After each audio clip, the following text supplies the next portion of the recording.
Hello, nonprofit leaders. I'm Sarah Olivieri, your host, and this podcast is here to assist people like you, executive directors, board members, and other nonprofit leaders make a bigger impact with insights, tips, and lessons learned from nonprofit leaders and experts. Having been an executive director, a board member, and now a consultant and coach, I truly understand the challenges you face. And that's why I'm here. I'm all about working smarter, not harder, so you can make a bigger impact without the burnout. And so is our sponsor, DonorBox. DonorBox isn't just a suite of helpful fundraising tools, it's a partner that helps you raise more money and supports you in retaining your donors. I love their forward-thinking approach. Visit donorbox.org to learn more. And don't forget to sign up for the Inspired Nonprofit Leadership newsletter, where you'll get bite-sized, actionable tips just for nonprofit leaders like you, delivered weekly to your inbox. Sign up at inspirednonprofitleadership.com/sign up. Okay, let's dive into today's episode. My guest for this episode is Katerina Manoff, who is the founder and CEO of ENGin, a global nonprofit that has paired over 50,000 English learners and volunteers for online conversation and practice and cultural exchange. She has also grown ENGin massively in its initial years, which she started, I think, in 2021, but we'll dive into that. And that is why we're here today. But before starting ENGin, Katerina spent a decade working in the education space, where she helped launch multiple nonprofit and for-profit initiatives. She began her career actually as an investment banker at Evercore Partners, and she holds a master's in education from Harvard and a bachelor's degree in international studies and business from the University of Pennsylvania. She's also a mom of 2 young girls and enjoys writing in her free time. Welcome, Katerina. We've shared a little bit about you personally, but is there anything else you would add to let our audience get to know you a little bit? That's so fun to be here. Thank you for having me. One fact I can share is just a week ago, my family moved to Madrid, Spain, to have a little adventure, spend the year here. So we're very much in moving mode, lots of administrative tasks, which are a little less fun. And it's been interesting trying to balance my work at ENGin and, make sure it doesn't get affected by that, but also follow this really cool once in a lifetime opportunity to live abroad. Yeah. Oh, that's really exciting. I was an international studies major in college, and I did a lot of study abroad, and I spent a summer in Sevilla, and it was a beautiful, beautiful country. So have a great time. Thank Well, you. let's talk about starting nonprofits. So what was it like to start ENGin, and what kind of tips would you give folks about going from idea to actually making it happen? It's been 5 years, and so it feels like a very long time, even though it hasn't been that long at all. So it's really fun for me to reflect back on those first months. And I have to say, I had no idea it would get as far as it did. I think the key tip that I would share is waiting maybe until you have an idea that really reflects demand, and then it'll sort of go naturally from there. So I've actually dreamed of running a nonprofit for many, many years, but ENGin is my first attempt. So I waited until I was 33 years old then. And it wasn't for lack of passion, but it was just that I hadn't stumbled upon an idea where I really was driven by a need and a demand, and then also had a really good solution. I think I've mentored a number of nonprofit founders. I like to work with young people, even students in college who are very passionate. But I've seen this with older founders as well, where the idea stems from something that they're very excited about. So I'm very good at this, or I'm really interested in this field, right? Whether it be, I don't know, education or animal rights or whatever. But that can really backfire, because if there isn't a need, and if it really comes from you and not from the people you're going to serve, then there's already a huge barrier trying to convince people that they need this thing, right? So the idea for ENGin really came to me from working with a young Ukrainian woman and seeing her struggling with English, and then finding out that many more Ukrainians just like her had that same struggle. And that sort of, I didn't have, to be honest, any particular passion for the English language. I knew I wanted to work with my native country, Ukraine. I knew I liked working with youth, but the problems found me. And I think that's why we've grown so fast, is because I didn't build it around what was most interesting to me, but really what was needed most. Yeah, so many good points there. I want to break that apart a little. Let's start with, how big are you now, 5 years later? What's your operating budget like? How big is the team? We talked about how many people you serve, but let's talk about budget and team. Yeah, so we have around $1 million budget at this time, and we have around 40 people on our team. And our team is primarily Ukrainian. So if it sounds like a disconnect between the budget size and how to get so many people, it's that we are, almost everyone is in Ukraine. And so we're really taking advantage of those cost efficiencies and also creating jobs during the war. And so it's a win-win situation. So yeah, it's quite big. I mean, when I think about managing 40 people, fortunately not managing 40 people directly, but still being responsible for an organization that big, it's a little terrifying and certainly surprising. Like, I would never believed it 5 years ago. Yeah, it's a win-win, right? To be making jobs, taking advantage of the economy. That's very profound. So that's a significant growth in 5 years. Let's go back now to that idea about having an idea that's in demand. And I'm guessing, like, both in demand as a service to people and something that's fundable, right? Like, we need it to be like, other people think it's an amazing idea to help fund it. So what was your journey of knowing, like, how'd you know you'd hit on the right idea? Honestly, at the very beginning, I didn't think about funding because I thought this would be a personal side project. So I thought that I could handle it by myself, maybe hire a couple interns in Ukraine and pay them a few $100s to make this happen. But what really made it click for me is sort of the match between the problem and also the solution. All right. So when I was mentoring this young woman, Elena, who inspired ENGin, I was helping her with college applications, and she was extremely smart. I mean, she's probably one of the smartest people in her year in the entire country. But she really struggled to speak English, and she'd been studying it since first grade. And I was like, "What's going on?" And I realized that they almost all study, much like here in the U.S. Right? The students would do French or Spanish, but you don't really get to speak it unless you study abroad and get to speak to real people. And you probably had this experience. So I wanted to find something to help my mentee. And I realized there was nothing out there, right? She couldn't afford me. I couldn't help her go live in the UK or America or something like that. And I knew that in order to get through her interviews and really succeed in her college application process, like much less actually go and study totally in English and be able to communicate, she really needed to improve her English. And so having realized that there's nothing there, I thought, well, what can I create?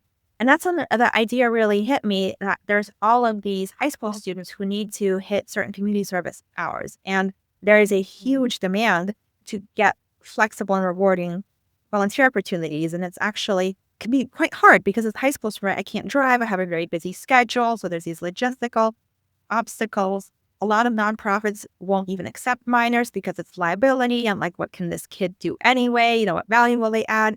Or maybe they'll take you, you're going to be sitting and doing some kind of admin work. And so it's not super rewarding. So I realized that there were really just like these two sources of demand. And if I could just connect people and I could put in just a little bit and I could unlock all this value, many times over what I would put in. And when I thought of it, it's like I couldn't unthink it. I could not do it. It was just a waste to not do it because the ROI, and this is my business side talking, right? The ROI from so little effort at the beginning. Right? We're talking about dozens of people. And at that point, really was me and a couple of interns. And the connections we made then created all of this value for both sides, both with the initial idea, which was Ukrainians improve English and the volunteers get their hours, but also both sides were really benefiting from the cultural exchange and real relationships and friendships were forming. So it was just like all of that value creation that really told me this is worth pursuing. And then after that, I started building onto it, looking for funding and so on. But I think that's, if you have that real need and then you have a solution, it just clicks. I feel like that it's worth at least trying to make it happen. Yeah, so powerful what you're describing. There's a popular for-profit business strategist, Jay Abraham. Have you heard of him? Only like I'm not an expert. I've heard the name, but Yeah. maybe I should look Anyway, into this work.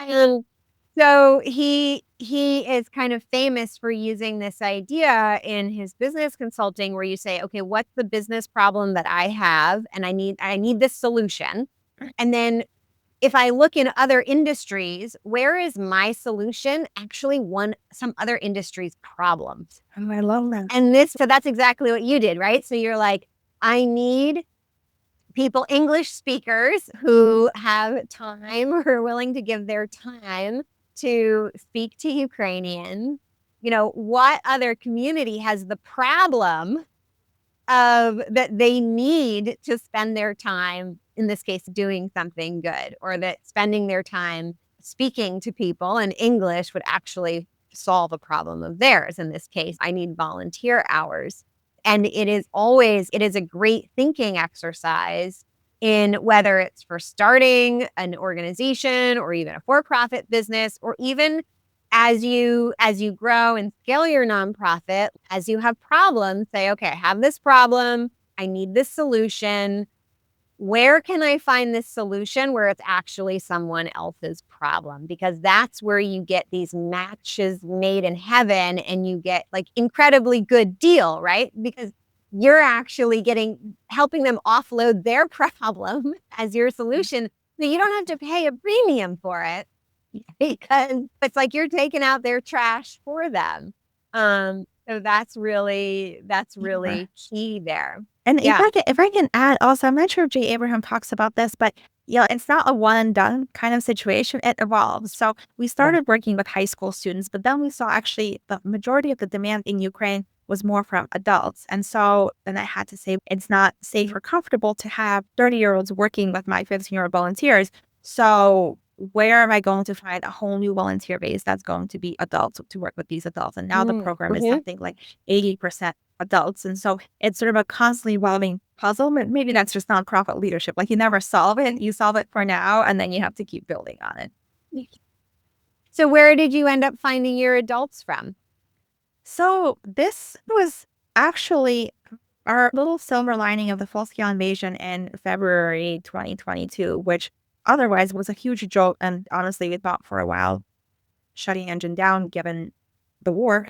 But we decided to lean into it, and we realized there's a lot of interest, and people who heard of Ukraine before and heard of it or knew nothing about it really wanted to help. And I think what I tapped into is something that probably everyone can relate to. Like when you read about bad things on the news, you usually can't do anything. And maybe you can send a donation, but you don't really know where it goes. And you did it, and then you feel helpless and hopeless. And what we're able to do is say, well, anyone out there that speaks English, if you feel bad about what's going on in Ukraine, you can you can actually make a very tangible difference from your home in 1 hour a week. It's a super, super accessible volunteer opportunity. We designed it that way to really be open to anyone. And that was a huge influx of volunteers. We have other subgroups. You mentioned you've done a lot of study abroad and you're interested in different cultures. We have a lot of volunteers like that who are in it not because of any special affinity for Ukraine, but they're just very excited about getting global perspective and making friends across the world. And maybe they're not able to go physically somewhere, or maybe they have and they want to build on that and keep having international relationships. We have retired people who are just excited to talk to a younger person and share their skills and sort of act as a mentor. So I wouldn't say it's any one sort of problem solution, but it's a whole bunch of them, right? And then, I'm not going to go into all the detail on the student side. There's also now different segments. So it's still a matching problem, but perhaps a more complex one. Yeah, exciting and such rich examples. I hope those of you out there listening are really kind of like soaking this in and hearing Katerina's story, but also thinking about how can I use this in my own nonprofit. I want to shift gears and talk a little bit about fundraising. So at what point did you start to realize, oh, I might have to fundraise? And how did you get started? And what has worked the best? And what are maybe some things you tried that you were like, nope, that's not the right fit for me, or some lessons learned about that? Yeah, absolutely. Yeah, I love talking about fundraising because I knew absolutely nothing when I started. And I feel like a lot of what you hear is maybe not the full story. So I'm really happy to share our rather unusual experience. I think I'd start with the fact that fundraising to me is the same sort of matchmaker issue, right? Like, where is your solution someone else's problem, or vice versa, right? Like, where can you find someone who wants to fund the thing that you have? And that's such a core part of being a leader, which I think, again, I don't know if people know that, because I talk to people who are, young founders or just getting started, and they're like, well, I've got everything and I have this amazing program. Like, all I need is the funding. And I'm like, well, you haven't really got much then, right? Because program without funding is not a program. You can't run it. It's a core part of the work. So I had worked at another nonprofit before, the one where actually I met these Ukrainian teenagers, that was basically helping them apply to colleges abroad. And I knew one of the funders there was very obsessed with scaling. And that particular organization had a very different approach. It was like very intensively investing in a small cohort of top students, which was great. They do great work, still very inspired by them. But I always felt like, well, why do we only have to help these 50 kids? Like, why can't we build a program that's for everyone? And so when I realized that I had a model that I could scale to thousands, tens of thousands, and one day I hope to 1 million, I went to talk to this funder and I said, you love Ukraine and you love scaling. Like, can you give me some advice about this? Like, because I think this could be big. And he actually ended up giving us the seed funding for the first couple of years to build it out little by little. I think the first check I got was $15,000. And then the next one I got was $100,000, and then went up from there for a couple of years. And that was invaluable because I could focus on building the program and learning how to run a nonprofit. And then as that seed funding was running out, I sort of had to start over and say, where else? Our founding donor was very generous and very fair. He sort of talked about like a step down where he wouldn't leave us to be on our own, but he'd give us space where we would need to very actively build our fundraising operation. So every year I was working to raise more to get more on our own feet. And the obvious things that people had said, go apply for grants. If you're a nonprofit, go apply for grants. I think that does work for many nonprofits. For us, it didn't work at all because there's no one. I'm just going to cut in right there and say many nonprofits think that that's what they should do, and it almost never works for any nonprofits who are getting started. Okay, and what you're deciding is what people should do. So go ahead.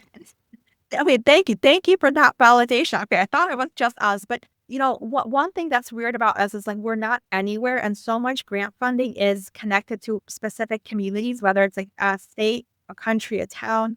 All right, when Ukraine grant funding appeared after the full-scale invasion, it was very much humanitarian aid, which is just not what we do at all. And so there didn't happen to be a match.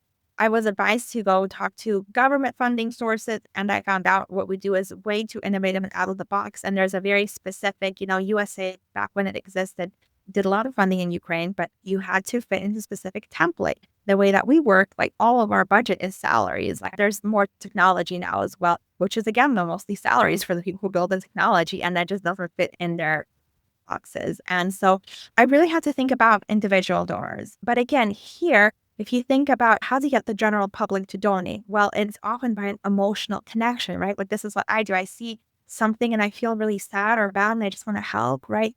ENGin is too cerebral. It's strategically investing into a country's human capital.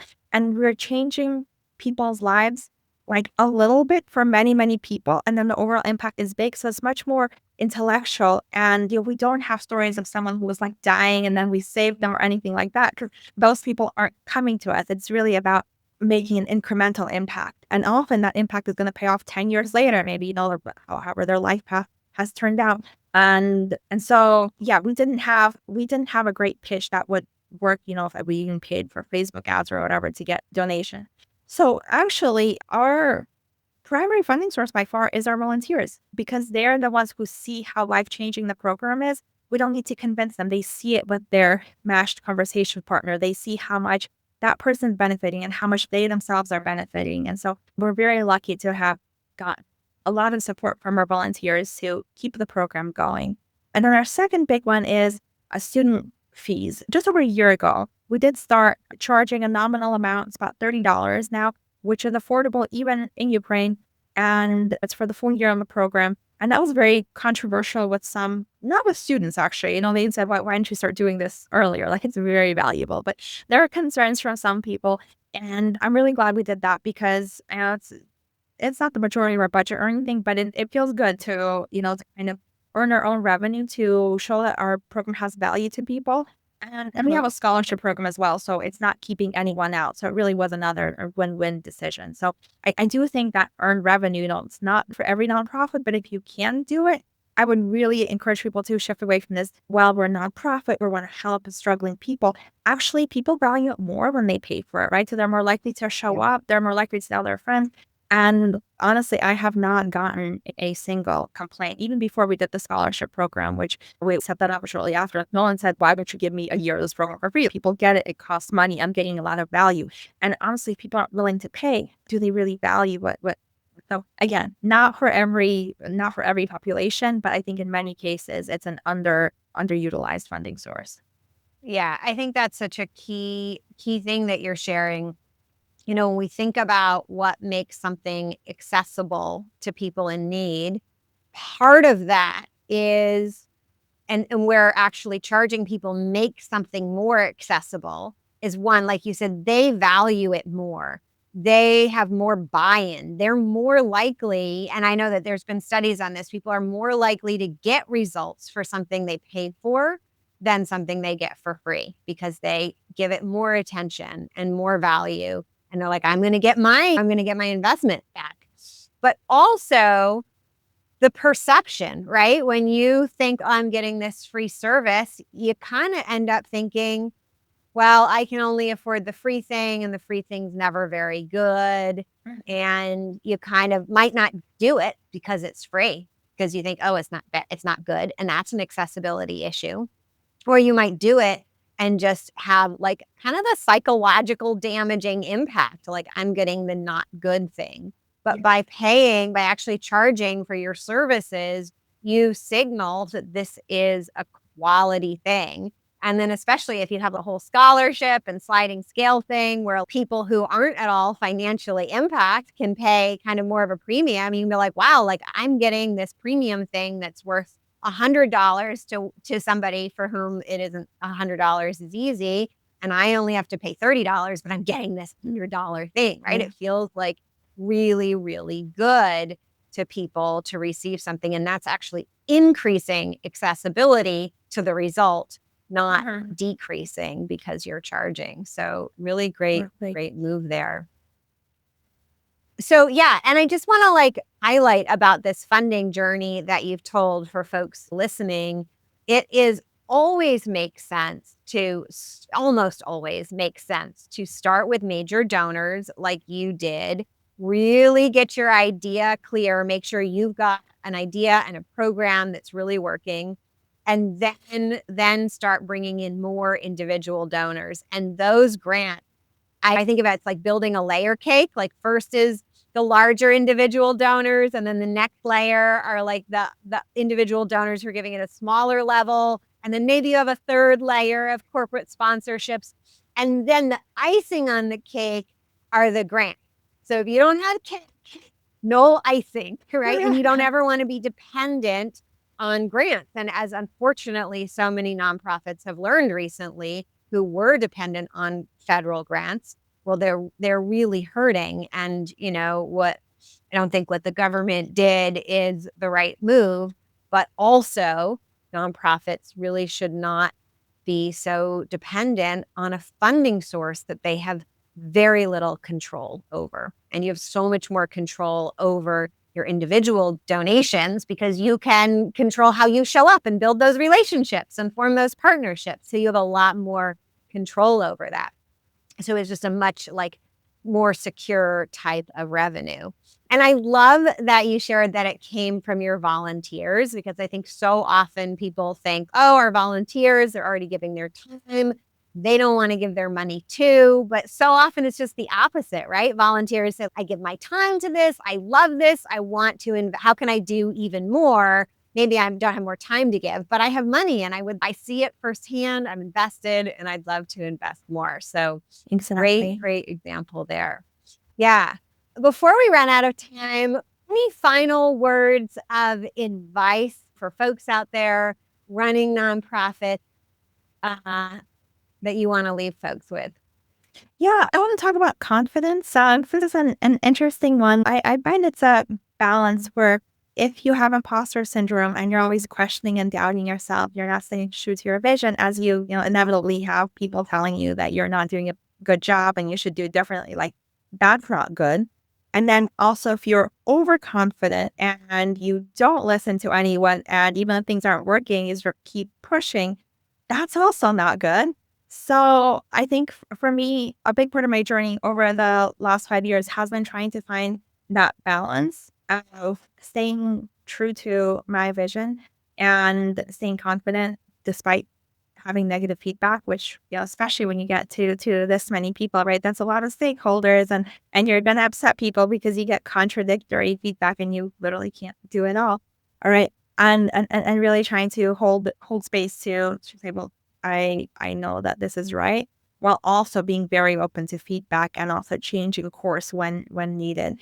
And I think for me, the key has really been thinking about, well, where do other people know more than I do, right? Where are they closer to the experience? So like with my team, I really try to be very hands off and let them lead most of the decisions unless I see, well, okay, they're not thinking about, I don't know, the financial impact, or that's something that I know better than they do, right? I really try to listen to students about student experience and volunteers about volunteer experience. But again, once where people get overexcited and maybe leave their lane a little bit and give advice, I mean, sometimes it'll be great, and you can have really interesting ideas from unexpected sources, but often they just don't see the big picture and they can be very vocal. And then that's what you have to sort of say, okay, well, this is where I'm going to hold my ground. So I think that that's something probably applies to every leader, not just every nonprofit leader. And it's been hard to figure out, but I think mastering that is key to succeeding as a leader. Yeah, what great advice. Being confident, and in a way, if I can interpret it like this, that being really confident means that you made decisions taking in your own information when you're the expert and listening to other people on issues where they're the expert, and kind of balancing out that flow of information and data that people are bringing in and really kind of qualifying, is this just an out of the box? They stumbled upon a brilliant idea and running it through my expertise. Oh my God, that's amazing. Or this person's not an expert, so I'm not going to weight their idea so heavily because they don't really get the whole picture and someone else is an expert. And then you make these informed decisions that you really have gotten good surround sound data and qualitative and quantitative. And then you feel really confident that you made the right decision and you can hold your ground. And that's kind of like the difference between maybe being confident and being arrogant, which is someone who just listens to themselves. Exactly. Yeah. Exactly. So before we close out, I'd love to ask you, what kind of folks who are listening would you like to get in touch with you, if any, and what would be the best way for them to do that? Sure. Well, we're always looking for volunteers. We have hundreds of applications a week, and we're really growing fast. We really want this program to be available for every Ukrainian who needs it. So if anyone speaks English, which I hope is everyone listening to your podcast, and has an hour a week to spare for a minimum of 3 months, we would love to have you check out the volunteer opportunity at enginprogram.org/volunteer. And that's ENGIN program.org. And in addition to that, I love connecting to other nonprofit founders. It's something I think we don't do enough of in this sector because we're all so busy. And I've seen this over and over and over again. There's such interesting potential for learning from each other, direct collaboration, or sometimes even I've talked to people leading in different spaces. And those have been some of my most transformative conversations. And I have made it a personal goal to connect with more nonprofit leaders. So if anyone would like to just chat with me and share experiences, my email is katerina@enginprogram.org, and would love to hear from you. Excellent. We'll have those links in the show notes. Thank you so much, Katerina. And thank you out there for listening and everything you do to make our communities better. I have a small favor to ask of you as well before you go. Would you share this episode or another episode with a friend or colleague who could benefit from it? And if you're not driving, hit that and subscribe button and leave a review if you can, because it makes a huge difference in helping the podcast reach other people who it can help. And that's what we're all about here, right? Helping spread support and ideas out in the world. Until next time, all the best. You've been listening to Inspired Nonprofit Leadership. Thanks so much for tuning in. Be sure to subscribe so you don't miss a single episode or the bonus episodes. And while you're at it, please leave a rating and review, and be sure to share with your friends and colleagues. Tune in every week for more useful insights and wisdom on nonprofit leadership. Thanks so much for all you do for the communities you serve. Until next time, all the best.